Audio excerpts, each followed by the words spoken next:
That's, and I put that into a song, and I'll read that to you if you don't mind. And the song is called "The Gift Beyond Peace." Yes, please. Thank you. There is a gift far beyond peace. It is a fire of holy grace.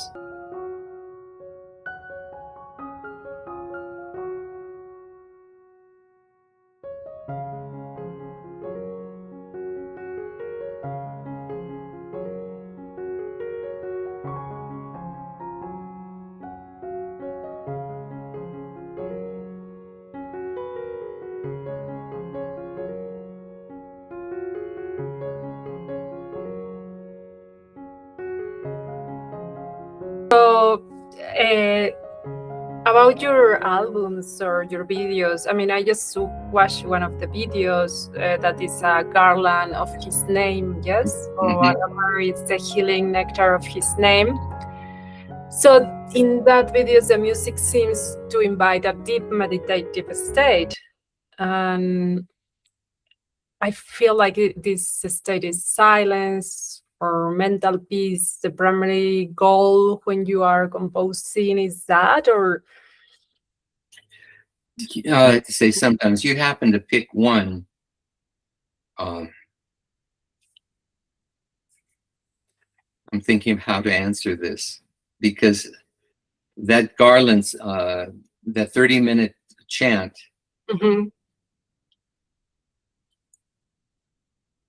came at a time when I was going through a very difficult challenge in life, in dealing with some things that really were ripping my heart apart.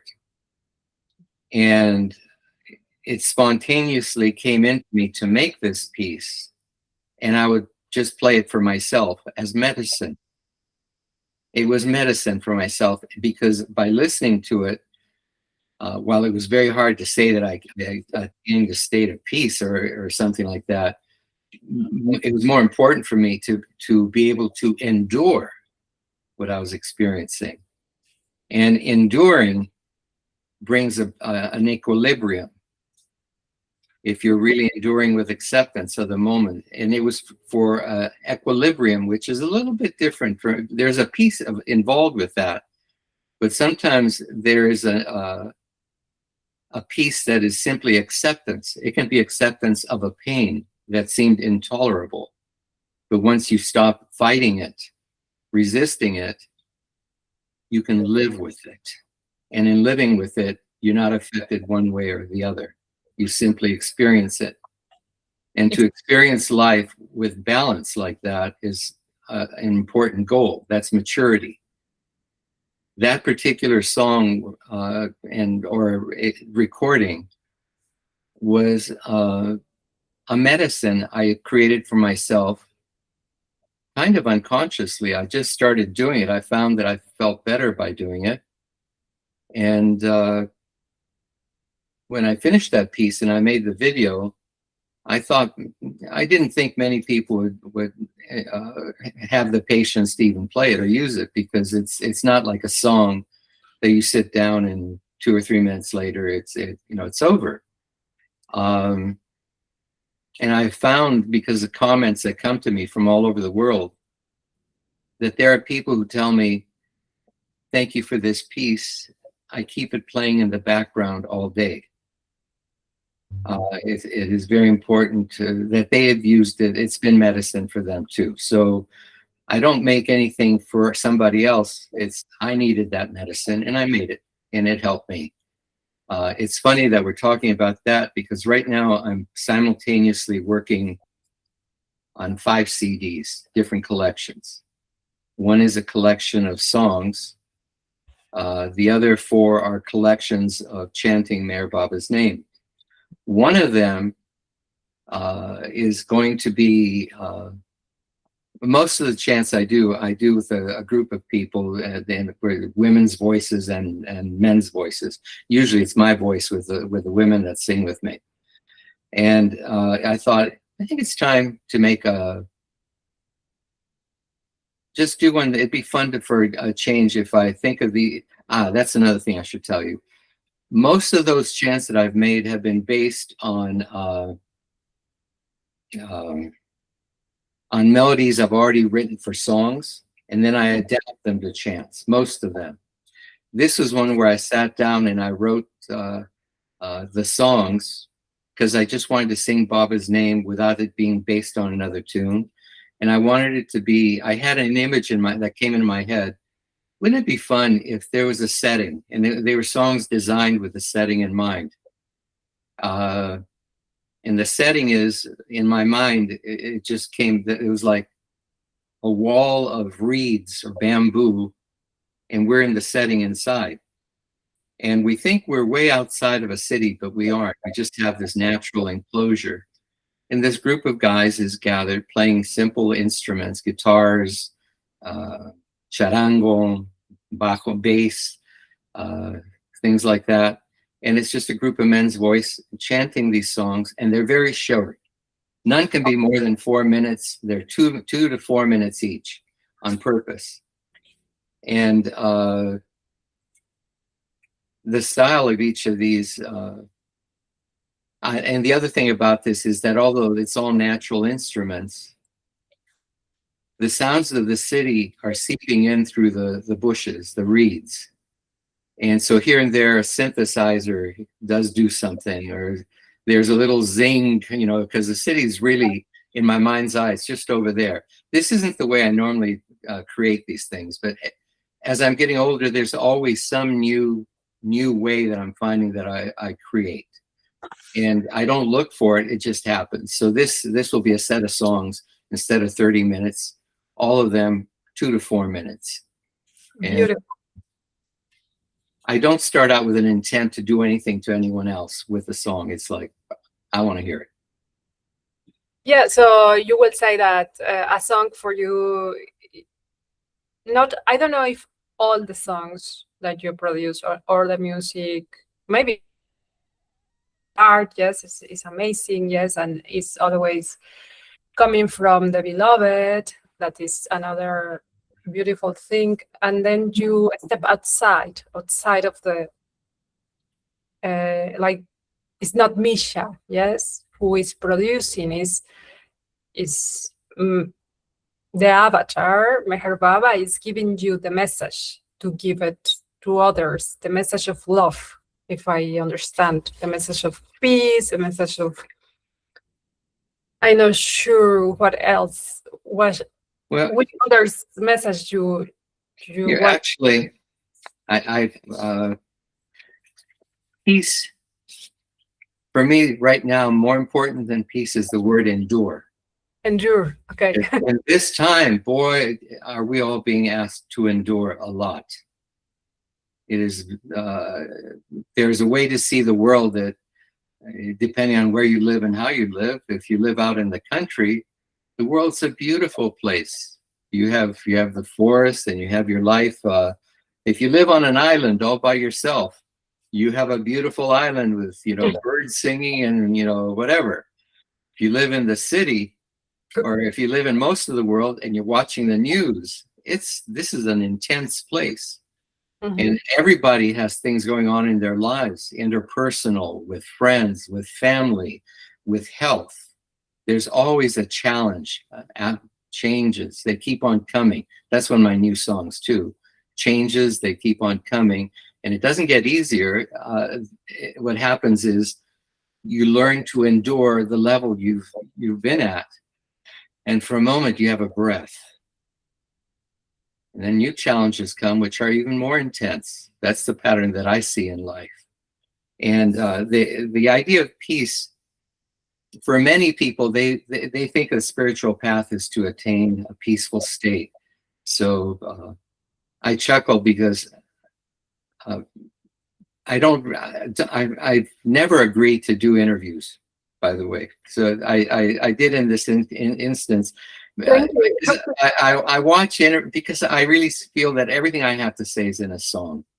Yes. And I don't want to pretend to be something else. I often see people who are eager to share their spiritual insights, who maybe should master a few more things before they share the insight. And they come on an interview and it's kind of, yes, I have, you know, And often their approach to spirituality, when I see someone like this, is that they want it to attain peace. Peace is not my goal.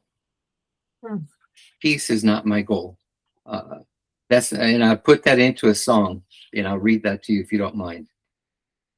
And the song is called "The Gift Beyond Peace." Yes, please. Thank you. There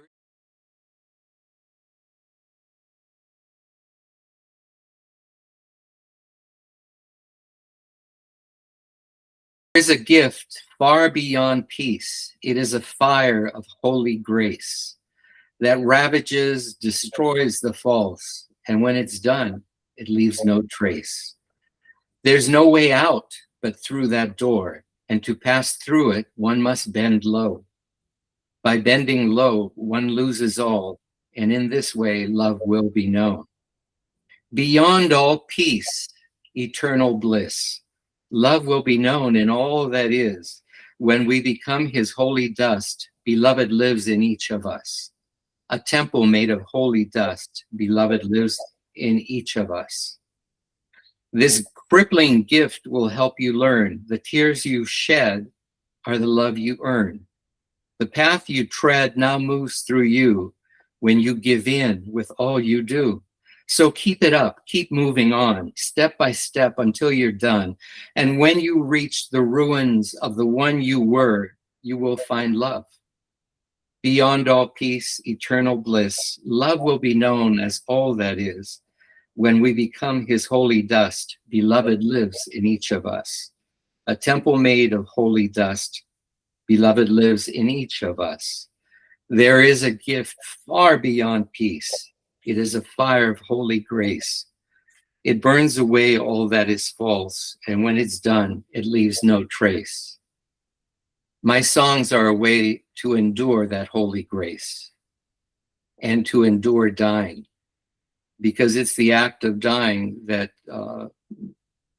we really have to embrace if we want that goal. And that goal is more than peace, it's bliss.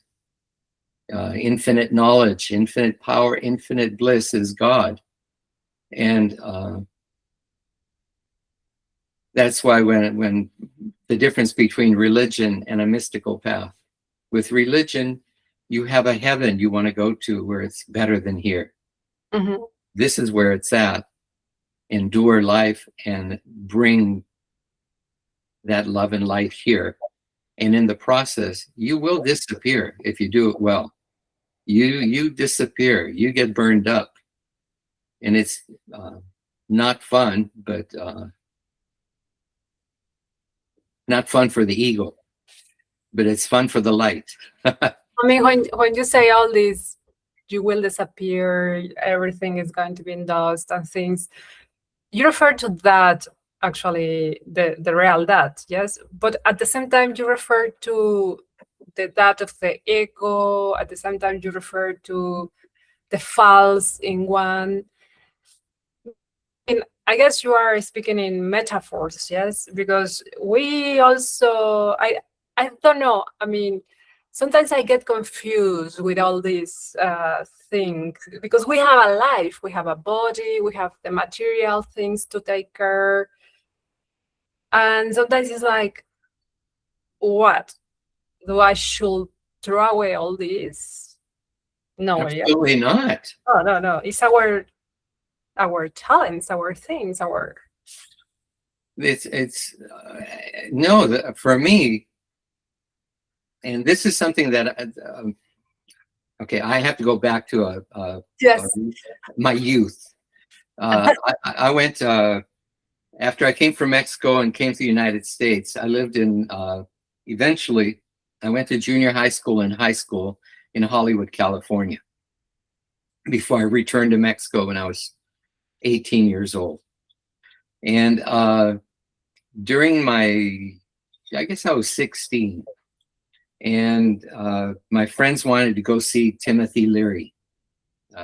You know who Timothy Leary, the LSD guru. And I said, okay. And we went to see him. And we're driving back afterwards, and my friends are really excited. There were 4 of us in the car. I'm in the back, very quiet. I'm kind of irritated. And they're very excited because they think that they've heard just wonderful revelations. Mm-hmm. And they say, how come you're so quiet, Misha? I said, because I think that's the biggest bunch of nonsense I've ever heard. It's just bullshit, is what I said. And they said, why? And I said, because it divides people.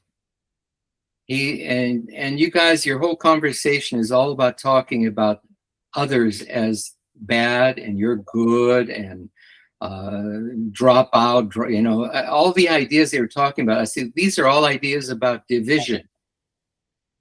And I already knew at that time that unity was the goal. But I didn't have all the words to say what it was because I was moving internally towards what I've been involved in. And I said, you realize it doesn't matter. The way you divide people, you wouldn't even recognize that an illumined being could be a police officer. It could be a politician. It could be the cleaning lady. It could be, and I listed all the roles. To you, somebody who's got it together is just this guy in flowing robes saying silly stuff. I said, it's the biggest bunch of nonsense I've ever heard, and I can't believe you guys think he has any depth. And they got so mad at me, they didn't talk to me for about a month. I really offended them. And the way I said it, and these are guys that are still my friends today. We still get together for dinner or for a day's outing every now and then as old grandfathers and laugh at who we were and what we were. But at that point, they got really mad and just, you know, Misha's gone off the deep end because I really, even then, respected the idea that the truth was to be lived in whatever role you were in, and that you could be perfect. You could be perfectly in tune with the whole universe, with the meaning of everything, and not show it in your outer style. That literally it could be the janitor, a policeman, a doctor, a ballet dancer. It didn't matter that all those jobs are simply roles. The role is not the content. The role is the vehicle for living the content. Beautiful. And that was very important to me. And that there's a way to, no matter what you do, you have to live. As a matter of fact, one thing I will quote to you, and I did print that up because I wouldn't be able to remember it. And that has to do, because I know one of the things you had asked me about in your questions was, how do I live what Meher Baba teaches? Yeah. Okay, and Meher Baba, one of his famous quotes is, I have not come to teach, I've come to awaken. It's true. There's no specific I mean, obviously there are books and books about things he explained, and they are wonderful and illuminating, but it's nothing new under the sun, as much as the importance of his role this time is to awaken the heart. And there's a quote from him that to me summarizes the whole purpose of everything. It's the best quote on this. To penetrate into the essence of all being and significance, and to release the fragrance of that inner attainment for the guidance and benefit of others, by expressing in the world of forms, truth, love, purity, and beauty. This is the sole game which has any intrinsic and absolute worth. All other happenings, incidents, and attainments in themselves can have no lasting importance. So whatever role you're in, you do what's said there by expressing truth, love, purity, and beauty. Whatever your role is, you're a jeweler, express that. You're a dancer, express that. You drive the bus, live that. Every role in life, live it here. The time for leaving Earth and going to heaven is gone. Now, live it here, bring it here, play your part in making it true in your corner of wherever you are. You know, when you're driving, even if you're arguing with somebody to solve a problem, even then there's a way of doing it like that, where you're not, you can do it with love, not anger. Even if you have a point you have to be true to, you know. So it's very important. That's why it comes back to endure. Endure is really important. There comes a point at which, you know, I guess in one's consciousness, where endurance is not an issue because you are so conscious of God as love and in your heart that whatever is happening around you just flows. That's where you see examples of people like Saint Francis, great example, who had so many so many difficult things happening around him, and experiences to endure, but he is connected at such an evolved level that endurance is not a challenge for him in that way. I've gone off in here, but the point is, for me, where I'm at, just simply enduring and trying to live those principles that Meher Baba describes are what I try to do in my everyday life. And my songs are songs that are, a lot of them are meant to help me and anyone like me endure the flame of fire that is love, that is burning away all that is in us, that keeps us from being the light we each are. Beautiful. You know, I'm clumsy when I say it. I sing it better. I do. That's one thing that I like about songs, and that is you can say something that will carry more than the words, because when it's joined to a melody, then both the heart and the voice, everything opens up and can unite in a way that's, to me, more natural than just simply talking.